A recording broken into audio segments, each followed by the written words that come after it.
This video is brought to you by DMOB iPhone Manager. More about them later on. In today's video, we're going to compare Sony a7c versus iPhone 13 Pro camera in terms of video. Some of you may say, is this a fair comparison? As a disclaimer, I have to mention why I'm comparing semi-professional full-frame camera with a pricey lens, which is mostly for a videographer, with iPhone 13 Pro. First of all, I'm really curious to see how far we've got with smartphone cameras and if it's worth purchasing any professional camera with expensive lens. Most questions I get asked on Instagram is, what camera do you use? The fact that I still get asked questions today means that either I'm really good at taking videos or the quality of a7c exceeds that of any smartphones out there. Your phone is always with you. Essentially, it's more convenient and millions of people are making great content with the help of a smartphone.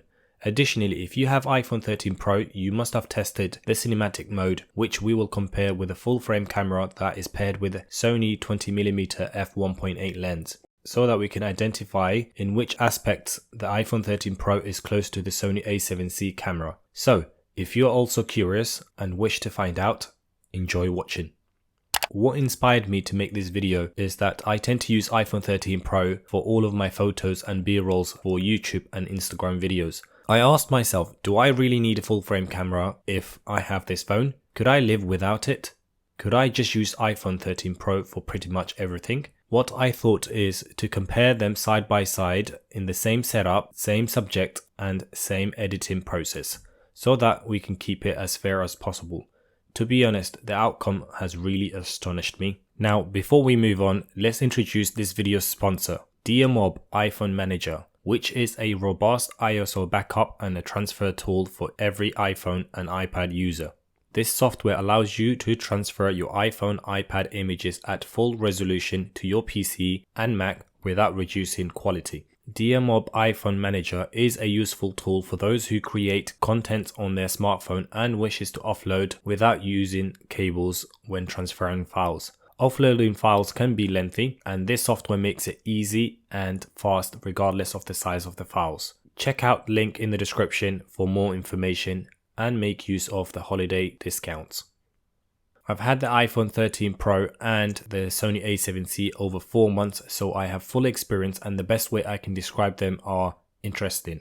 Let me explain, but before we get into the comparison, in case if you're new here, I am AP Tech and I would really appreciate if you give this video a thumbs up. It really helps me out, and in case if you're a tech fan like me, don't forget to subscribe to the channel so that you can get notified when we upload.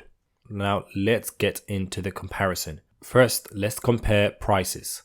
This is based on what I have paid them for and not the current price. I did buy this camera a year ago and I paid £1,500 for the body and £890 for the lens, which totals £2,350. I'm using iPhone 13 Pro with 512GB and it costed me £1,250. Can you guess which video is which? Here are a couple of videos in well lit and a low light comparison. Please also note image stabilization. iPhone 13 Pro has built-in IBIS and Sony a7c has a Catalyst browser where it analyzes gyros.